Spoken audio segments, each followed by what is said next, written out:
मैं 24 घंटा काम करने वास्ते तैयार हूँ क्योंकि मैंने ठाया है कि काम री कई अहमियत होया करे। मैं वे दिन देखिया परिस्थितियों झेली जिन टाइम मारे खाने कई नहीं होतो। आज मैं जठे भी हूँ जो भी हूँ काम री वजह हूँ। मारी माँ अक्सर कहा करे कि बेटा तो बाजरियो होवे, यानी घरवालों ने भी कॉम करता हकरा लागो लाडी।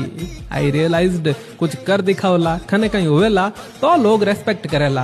आओ सा बैठो सा विराजो सा जिमो सा, नेतर कोई कुत्तो जी भी नहीं पूछे। इन वास्ते कहूँ कि मेहनत करो और कुछ कर दिखाओ, कुछ बनने दिखाओ।